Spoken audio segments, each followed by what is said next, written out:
میں جب بھی اسکول جانے کے لیے راستے سے گزرتی وہ مجھے ہر بار نظر آتا۔ اس کو دیکھ کر مجھے جیسے بہت غصہ آتا تھا، جیسے سالوں کی نفرت میرے اندر اس نے قید کر لی ہو۔ میں چاہتی تھی کہ اس کے کسی طرح مٹا دوں، مگر بہت مغرور اور بہت بے بس تھی میں۔ مغروری میرا جنون تھا اور بے بسی میرے گھر والوں کی طرف سے۔ وہ لڑکا مجھ سے بہت محبت کرتا تھا، مگر میں اسے ذرا سا بھی نہیں چاہتی تھی، کیونکہ وہ آوارہ بھی تھا اور مجھے آوارہ لڑکوں سے محبت نہ تھی۔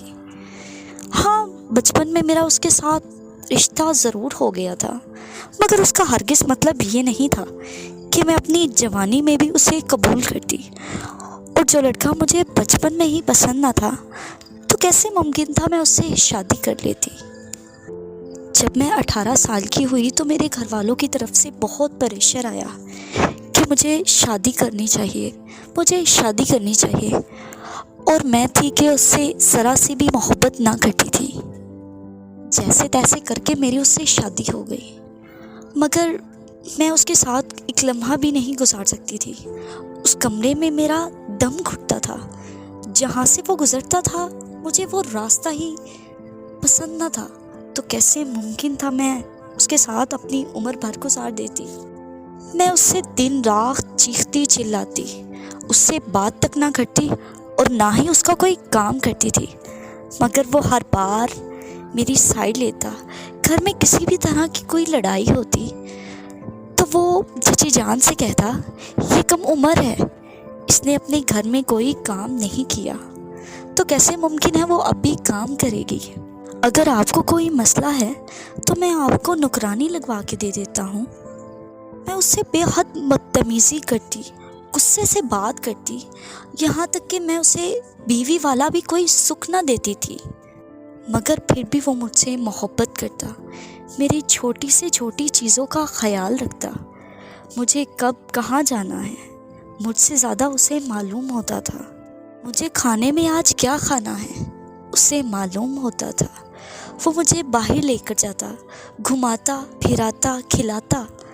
یہ سب حرکتیں بھی مجھے اس کی بری لگتی تھی، اور وہ تھا کہ مجھے چاہتا رہتا تھا، میرے لیے سارے زمانے سے لڑ سکتا تھا، مگر آج جب وہ نہیں ہے مجھے اس کی بے حد کمی محسوس ہوتی ہے۔ مجھے طلاق لینے سے پہلے معلوم ہی نہ ہوا کہ میں بھی اسے کتنا چاہتی ہوں۔ طلاق دیتے ہوئے اس کی آنکھوں میں جو آنسو تھے وہ شاید میرے ساتھ جڑی اس کی خوشیوں کے تھے، مجھ سے منسلک اس کی باتوں کے تھے، اور میں پاگل تھی کہ صرف ایک بات ہی سوچتی رہتی تھی کہ وہ آوارہ ہے۔ آوارگی لڑکوں کے لیے ہی بنی ہے، کوئی بھی لڑکا باہر جیسا مرضی ہو، مگر گھر میں آنے کے بعد اگر وہ آپ سے خوش اخلاقی سے بات کرتا ہے تو آپ اس کی آوارگی کو بھول جائیں۔ آپ بھول جائیں کہ وہ باہر کیا کرتا ہے، آپ بھول جائیں کہ اس نے آپ کے ساتھ کیا کیا۔ اپنے آج کو بہتر کریں۔ اس کی یہ باتیں مجھے آج بہت یاد آتی ہیں۔ میں چاہتی ہوں کہ وہ مجھے دوبارہ حاصل کرے، مگر اس نے تو خود کو ہی مٹا دیا۔ اس نے تو مجھے طلاق دینے کے بعد اپنے آپ کو ختم کر دیا۔ وہ لڑکا جو راتوں کو گھومتا تھا، باہر جانا اور دوستوں کے ساتھ جانا اسے پسند تھا، اس نے اپنے آپ کو قید کر لیا۔ میں سوچتی ہوں کوئی محبت کسی سے اور مجھ جیسی لڑکی سے کیسے کر سکتا ہے؟ اب میں سوچتی ہوں اس کا ہونا کیا تھا اور نہ ہونا کیا ہے۔